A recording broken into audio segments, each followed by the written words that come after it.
Hi friends, இப்போ நம்ம சிறகடிக்க ஆசை பார்க்க போகிறோம். சிறகடிக்க ஆசையில் தம்பி கவரிங் நகையை கொண்டு வந்திருக்கேன்னு தெரியாமலே நீ என்ன பண்ணுற, காஃபி திக்காலில் போய் வேறு போட்டுவாங்க அப்படிங்கிறங்க. தம்பி ரொம்ப பண்ணாதப்பா, ஜூஸு கேட்குறியப்பா, அங்கே ஒன்றும் இல்லைப்பா அப்படிங்கிற மாதிரி ஆயிடுச்சு. அதுக்கப்புறம் எல்லாரும் சேர்ந்து வந்து இது கவரிங் நகை, போலீஸ்கிட்ட கம்ப்ளைண்ட் கொடுக்கணும்னு சொல்ல அந்த கடை ஓனர் வந்துட்டு மீனா என்னாச்சுமான்னு சொல்லி கேட்குறாங்க. கேட்டதுக்கப்புறம் கவர் நகைன்னு சொல்கிறாங்கன்னு சொன்னோன்னே விஷயத்தை இவங்க கேட்டதுக்கப்புறம் ஷாக் ஆகிட்டாங்க.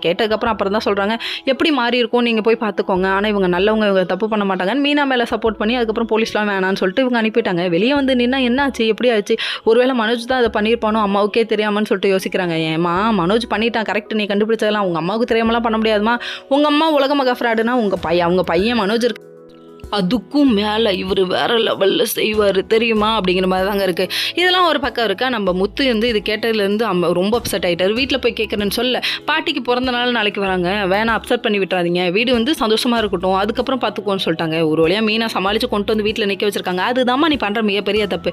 டப்புன்னு பிரச்சனை எல்லாரும் முன்னாடி போட்டு உடைக்கிறாங்கல்ல அவங்களாம், அதே மாதிரி நீ உடச்சி உடையமா, நீ ஏமா அவங்களுக்குலாம் பாகம் பார்க்குற அப்படிங்கிற மாதிரி தாங்க இருக்குது. இதெல்லாம் ஒரு பக்கம் இருக்க. அடுத்தவங்க நகையை வச்சு வாங்கி பொறுக்கி தின்னா நம்ம மனோஜ் நல்லவனாக இருக்கான், ஆனால் எதுவுமே பண்ணாத நம்ம மீனா வந்து தப்பானவங்களா தெரியுறாங்க. நம்ம ரோஹிணிக்கு இது ஒரு நம்ம ஸ்ருதி ஒரு பக்கம் பலூன் ஊத பாட்டி என்ட்ராயிட்டாங்க. என்ட்ராயினோடனே எதுக்குப்பா இதெல்லாம் அப்படின்னு சொல்கிறாங்க. இருக்கட்டும் பாட்டி, நீங்கள் இதுக்கப்புறம் எத்தனை நாள் இருக்க போகிறீங்களோ தெரியல, இருக்க மட்டும் சந்தோஷமாக இருங்கன்றாங்க. அடப்பாவிகளா, இந்த கேப்பில் என்னை கொலை பண்ண பார்க்குறீங்களே அப்படிங்கிற மாதிரி இருக்குது. இதெல்லாம் ஒரு பக்கம் இருக்க. எனக்கு குட் நியூஸ் சொல்கிறவங்களுக்கு நான் ஒரு குட் நியூஸ் சொல்லுவேன். பாட்டி ஆரம்பத்துலேருந்து இப்போ வரையும் சொல்லிக்கிட்டு தாங்க இருக்குது. அநேகமாக யாருக்கு ஃபஸ்ட்டு குழந்தை பிறக்க போதோ அதுவும் தெரியலங்க.